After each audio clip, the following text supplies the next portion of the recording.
Stop thinking about alcohol. That is the whole thing. That's going to be our move.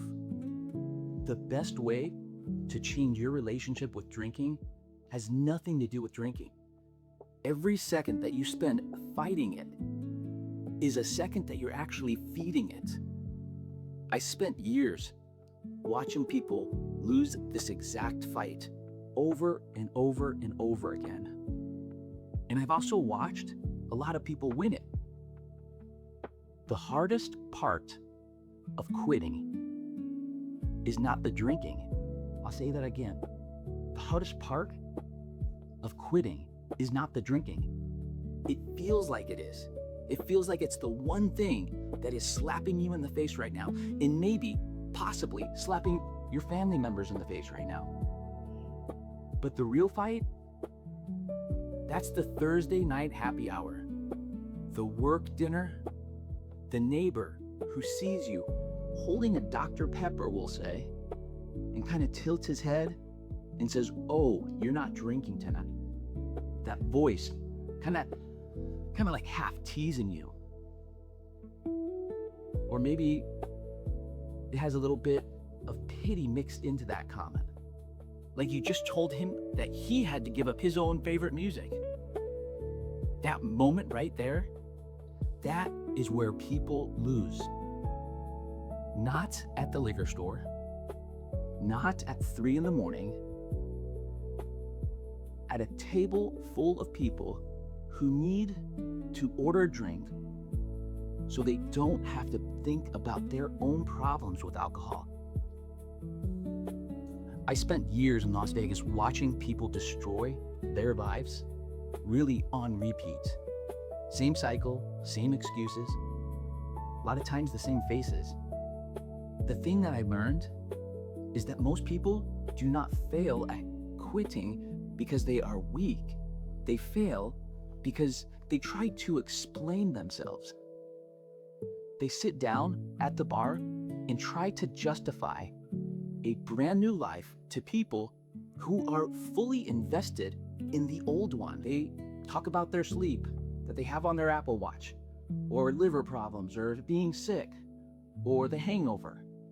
10 minutes later, they have a beer in their hand because willpower is a battery, and it's a battery that you drain so quickly when you're trying to argue your point with someone else. You're always going to lose.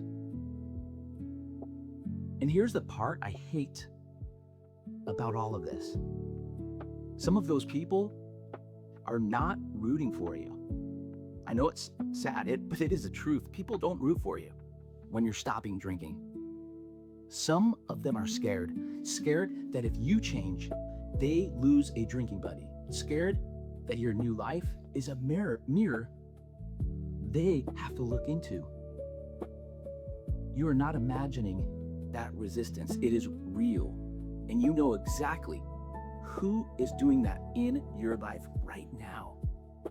So why does explaining yourself make it so much worse?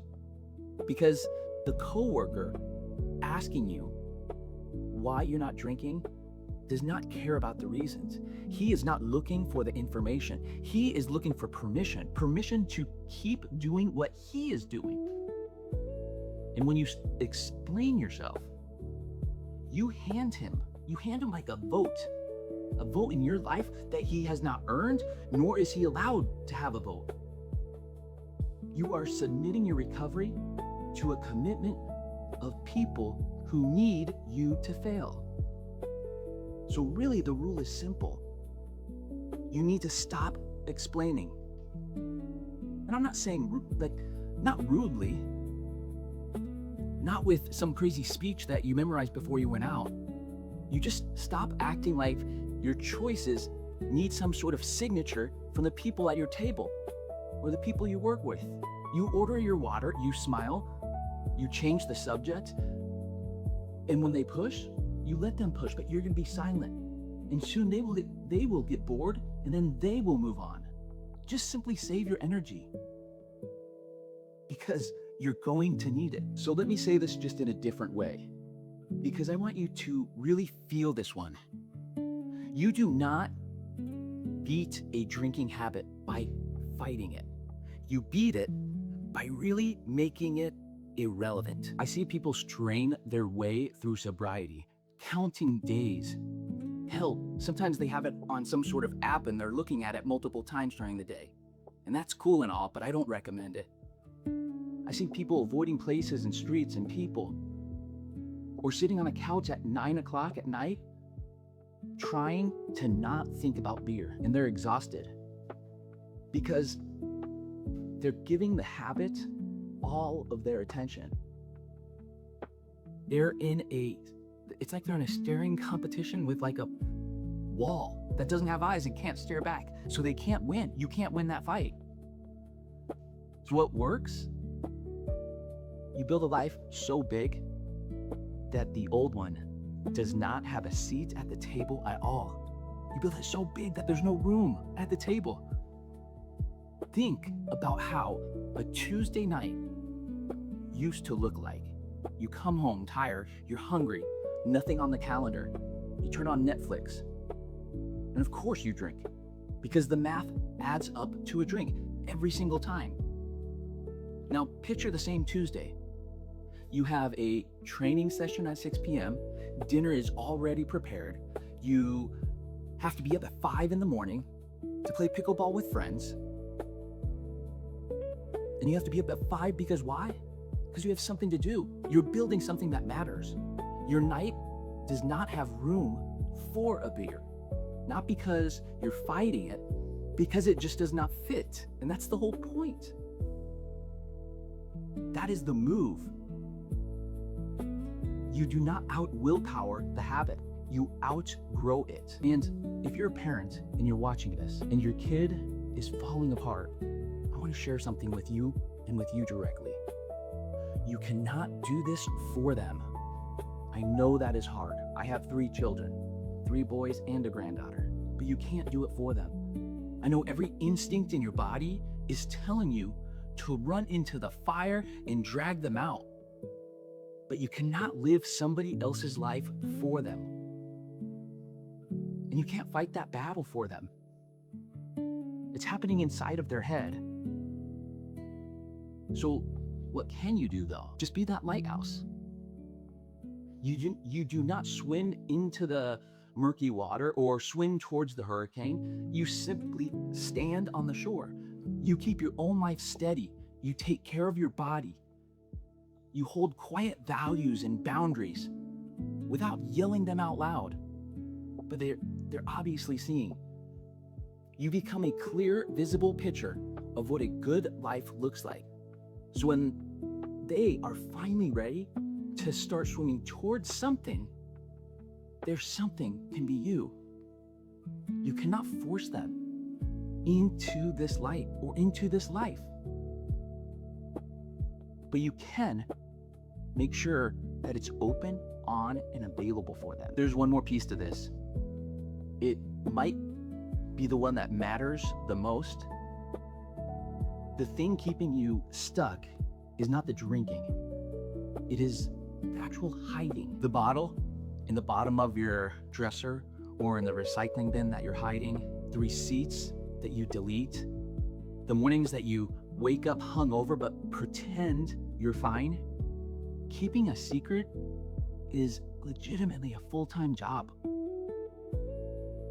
You are doing mental math all day long. Who knows what?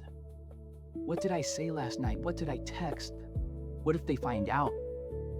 That job really is taxing to your soul, to your mind. So what is the way out? It is not burying it deeper. It is actually telling the truth. Take the worst chapter of your life and say it out loud to somebody who matters. Write it down, put it somewhere that it cannot follow you anymore, so that it is dark in your life. The second that you actually own it, nobody can use it against you again. Not a coworker, not a family member, not the voice in your head, the voice in your head that you hear at 2 in the morning, at 5 in the morning, and 6 more times throughout the day. You cannot be blackmailed anymore. Your story is already told. So let me bring all of this back. Stop defending your new life to people still defending their old one. Stop fighting the habit and start outgrowing it. Stop hiding what happened and start actually using it again. You do not need to have a label. You don't have to be an alcoholic. If it works for you, great. You do not need to call yourself anything.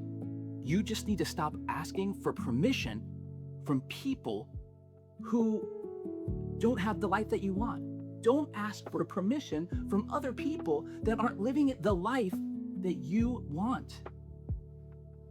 You do not need to hit rock bottom to change your life. You just have to stop explaining it away. If any of this helps, great. I hope there's great value here. I will share with you right now, one of the most popular things we do, me and my team, is we write books. You work with me and my team, and the ghostwriters and editors and the system that we have, we publish a book for you. I used to do that because I wanted great impact in the world, because everybody's story is important. And when people tell their stories, it has a ripple effect and helps so many other people. But ever since I started doing it, I would say what I didn't expect and what I love that's happened from it is you put your story away. It's done. You close the book and you move forward. That's what I hear over and over and over. If you're interested in that, just go ahead and DM me. I'll get you some of the details. It doesn't cost a lot because we have grants for it. We have great donors for it. But I would love to publish your book for you. I'd love to help you do that. Reach out, build a life. Build a life so big that you just don't have time for alcohol anymore.